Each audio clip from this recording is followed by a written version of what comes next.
hidden inside our devices lies the most important technology you never see: advanced AI chips.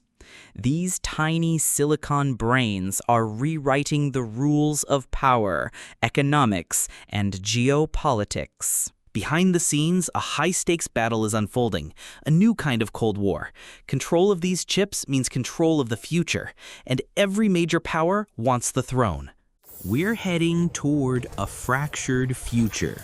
Two competing tech ecosystems, two digital worlds. The question is, who wins? Welcome to The Explainer. Today, we're diving into the most important technology you probably never see, the advanced chips that power AI. This is the heart of a new kind of global Cold War, and the entire game is being rewritten as we speak. And this quote right here, it perfectly sets the stage. I mean, that's not an exaggeration. The entire future of artificial intelligence is balancing on a knife's edge, and that edge runs through a single building owned by one company. So in this explainer, here's what we're going to cover. We'll look at why these chips are basically the new global currency, the incredibly fragile game board everyone's playing on, the big strategic moves from the US, China, and Europe, and of course, what's likely to happen next. Okay, let's dive right in, starting with the prize itself, these advanced semiconductor chips, specifically the ones built for artificial intelligence.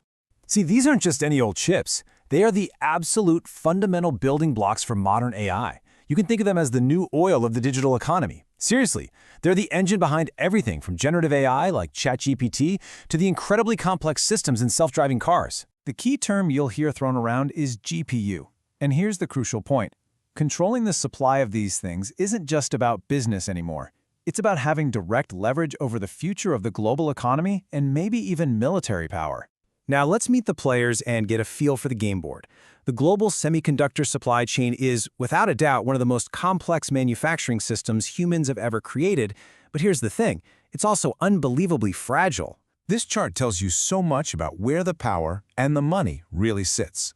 If you look at the top 100 firms, US companies make up almost 2/3 of the total value. Now, they don't make all the chips, but they dominate the most profitable parts, the design and the innovation. But here's the catch. The whole game board has three critical choke points. First, you've got chip design, dominated by American companies, most famously NVIDIA. Second, the mind-bogglingly complex machines you need to actually make the best chips. Well, a single Dutch company, ASML, has a total monopoly. And third, the actual manufacturing, the fabrication of over 90% of the world's most advanced chips happens in one place, Taiwan, by one company, TSMC. So, let's move on to America's opening gambit. Because once the US recognized these choke points, it started using its powerful position to actively try and slow down China's technological rise, especially in AI. As you can see from this timeline, this wasn't just a one-time thing. Starting in late 2022, the US began to steadily escalate its export controls. The strategy wasn't just about blocking the sale of the chips themselves, but cutting China off from the tools, the software, and even the expertise needed to design or build its own. Now, a key weapon in this whole strategy is something called the Foreign Direct Product Rule. It's a really powerful and far-reaching tool that lets the US control the sale of foreign-made goods, we're talking chips from Taiwan or equipment from the Netherlands, if they contain any US technology. It's like extending American law across the entire global supply chain. So, in response to this high-tech blockade, what did Beijing do? Well, it made a powerful countermove, launching this unprecedented, state-funded mission for complete technological self-sufficiency. And a key part of this strategy is a direct hit on foreign suppliers.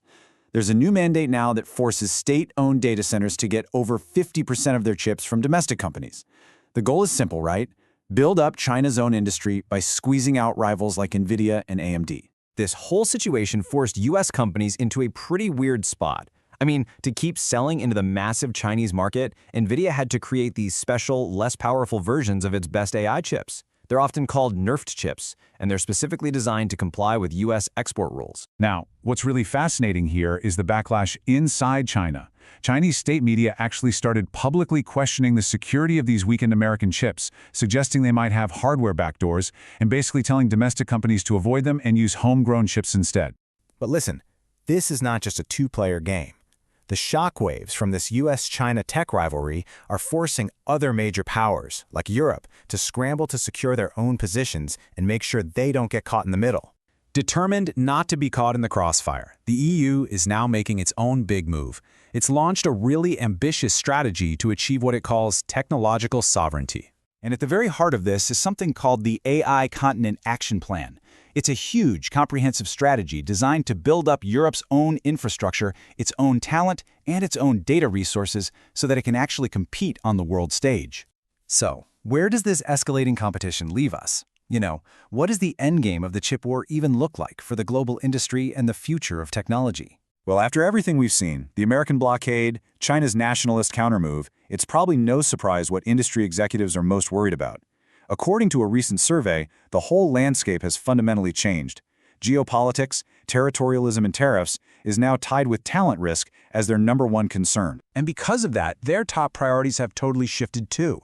The #1 goal is now building more flexible, adaptable, and geographically diverse supply chains. The old era of just optimizing for pure cost is over. The new era is all about building for resilience. The most likely outcome here, and one we are already seeing take shape, is what's being called a great decoupling. We're heading toward a world with two parallel but competing technology ecosystems, with different standards, different hardware, and completely different supply chains. And this brings us to the final, critical question. As this technological world fractures, does all this competition actually spur faster innovation?